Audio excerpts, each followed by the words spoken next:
নমস্কাৰ, আপোনালোকক অন্য এটি ভিডিঅ'লৈ স্বাগতম জনাইছোঁ। আজি মই লৈ আহিছোঁ হোৱাটছআপ ষ্টেটাছৰ এটা নতুন আপডেটক লৈ, যিটো মোৰ ব্যৱহাৰ কৰি বহুত ভাল লাগিল আৰু আপোনালোকৰ লগতো শ্বেয়াৰ কৰোঁ বুলি এই ভিডিঅ'টো বনালোঁ। তেন্তে আহক ভিডিঅ'টো আৰম্ভ কৰোঁ। ভিডিঅ'টো আৰম্ভ কৰাৰ আগতে সদায় কোৱাৰ ধৰণে ভিডিঅ'টো লাইক, শ্বেয়াৰ আৰু কমেণ্ট কৰি দিব আৰু মোৰ চেনেলটো যদি নতুনকৈ চাই আছে তেনেহ'লে ছাবস্ক্ৰাইব কৰি দিব, কাৰণ এই চেনেলটোতে মই এনেকুৱা নতুন নতুন কৌশলবিলাক আপোনালোকক দিবলৈ চেষ্টা কৰি থাকোঁ।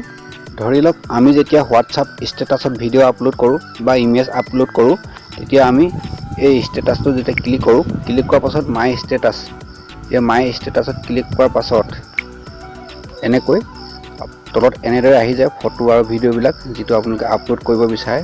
কিন্তু ইয়াৰ উপৰিও ইয়াত এটা নতুন আপডেটটোত আহিছে, আপুনি ডিজাইন কৰি ষ্টেটাছটো বনাব পাৰিব। তাৰ বাবে মই যিকোনো এটা ভিডিঅ' মই ইয়াতে চিলেক্ট কৰি লৈছোঁ। ধৰি লওক এইটোৱে হওক, এইটো মই ইয়াতে চিলেক্ট কৰি দিলোঁ। তাৰপিছত ভিডিঅ'টো যদি আপোনালোকে ঢাকি ৰাখিব বিচাৰে, অকল অডিঅ'টোহে শুনাব বিচাৰে, তেতিয়া এই যিটো টেক্সট, এই টি ওপৰত যিটো টি আছে, এই টিটোত ক্লিক কৰিব। ক্লিক কৰাৰ পাছত ইয়াত এনেদৰে আহি যাব আৰু ইয়াতে তলত যিটোৱে নহওক আপুনি ধৰি লওক এই আইটোত ক্লিক কৰি দিব। তাৰপিছত ইয়াতে যিটো কালাৰ আছে, কালাৰটো চিলেক্ট কৰি ল'ব। মই ইয়াত ৰঙা দি দিছোঁ। তাৰপিছত এনেকৈ এই আইটো যিমান পাৰে এনেকৈ জুম কৰি লৈ যাব।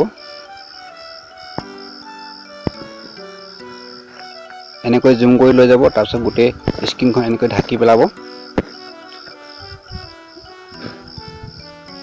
এতিয়া মই গোটেই স্ক্ৰীনখন এনেকৈ ঢাকি দিলোঁ।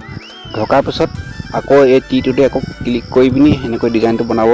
তাৰপিছত আকৌ যিকোনো এটা আখৰ ল'লেই হৈ যায়। মই আকৌ এই আইটোকে লৈছোঁ, আইটো ল'লোঁ। এবাৰ এইটো মই বগা কৰি ল'ম। ইয়াত ৰং কালাৰটো ইয়াতে মিলাই পিনি মই বগা কৰি দিছোঁ।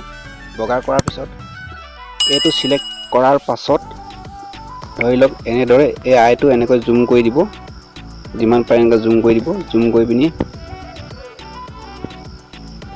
এনেদৰে জুম কৰি দিব। জুম কৰি পিনি এনেকৈ অলপ এনেকুৱা কৰি দিব।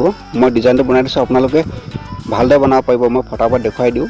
ইমান ধুনীয়া এটা আপডেট আহিছে।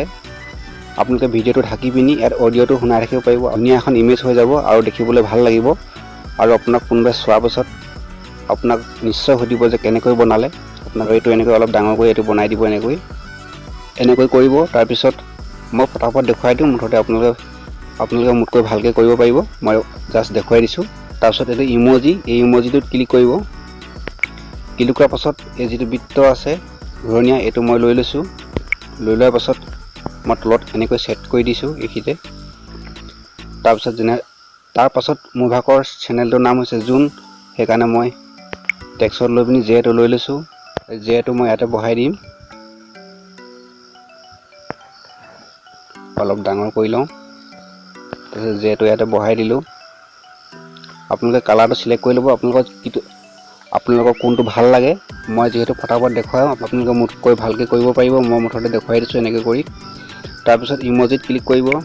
ইম'জিত ক্লিক কৰাৰ পাছত ইয়াৰ পৰা বহুতো আপোনালোকৰ ইয়াতে ষ্টিকাৰ ঠাই দিয়া আছে, এইবিলাক চিলেক্ট কৰি ল'ব। যিহেতু মই ইয়াতে লাভটো লৈ লৈছোঁ আৰু এইটো ইয়াতে চিলেক্ট কৰি দিওঁ। তাৰপিছত ইম'জিত ক্লিক কৰি পিনি ফটাফট এটা বাছি লওঁ। মই এইটোকে বাছি ল'লোঁ। তাৰপিছত এইটো পাছত অলপ মই জুম কৰি দিওঁ। এনেকৈ জুম কৰাৰ পাছত এইটো মই এনেকৈ ৰোটেট কৰাই দিওঁ। দেখাত এটা সুন্দৰ লাগিছে এনেকৈ। আৰু এনেকৈ আপোনালোকৰ ভিডিঅ'টো অকল অডিঅ'টো শুনাব পাৰিব আৰু টেক্সটো ইয়াত কিবাকিবি লিখিব পাৰিব। যোন টেকনিকেল লিখি দিলোঁ। আৰু ওপৰতে মই এনেই যোন টেকনিকেল বুলি দেখুৱাবৰ কাৰণে আপোনালোকক বহাই দিলোঁ। আপোনালোকে এইটো ভালদৰে বনাব পাৰিব। ইয়াত বহুত ডিজাইন আছে। আপোনালোকে এনেকৈ বহুত ডিজাইনৰ এইটো বনাব পাৰিব। আৰু ভিডিঅ'টো লুকুৱাই পিনি আপোনালোকে অডিঅ'টো শুনাই ৰাখিব পাৰিব। যিহেতু এই বস্তুটো মোৰ বহুত ভাল লাগিল, সেইকাৰণে আপোনালোকৰ লগত মই শ্বেয়াৰ কৰিলোঁ। আৰু ইয়াতে বহুত ডিজাইন আছে, কৰি ল'ব পাৰিব। আৰু এইটো সম্পূৰ্ণ ডিজাইন কৰি লোৱাৰ পাছত আপোনালোকে ইয়াত ক্লিক কৰি এইটো চেণ্ড কৰি দিব। চেণ্ড কৰাৰ পিছত এইটো গুচি যাব, আপোনালোকৰ ষ্টেটাছটো আপলোড হৈ যাব। আপলোড হোৱাৰ পিছত যিহেতু মই এতিয়া এইটো অকল যিটো মই ডিজাইন কৰি বনালোঁ এইটোহে দেখুৱাব পাৰিম, কাৰণ গানটো মই প্লে' কৰি শুনাব নোৱাৰিম, কাৰণ কপিৰাইট ক্লেইম আহি যাব। আজিৰ ভিডিঅ'টোত ইমানদৰেই আছিল। আশা কৰিলোঁ আপোনালোকে এই ট্ৰিকটো বুজি পালে, এই কৌশলটো বুজি পালে। যদি ভাল লাগিল তেনেহ'লে ভিডিঅ'টো লাইক কৰিবলৈ নাপাহৰিব আৰু কমেণ্টত কেনেকুৱা লাগিল জনাবলৈ নাপাহৰিব। আৰু নতুনকৈ যদি চাই আছে তেনেহ'লে ছাবস্ক্ৰাইব কৰি দিবলৈ নাপাহৰিব। আৰু আপোনালোকৰ সুস্বাস্থ্য কামনা কৰি আজিলৈ আহোঁ।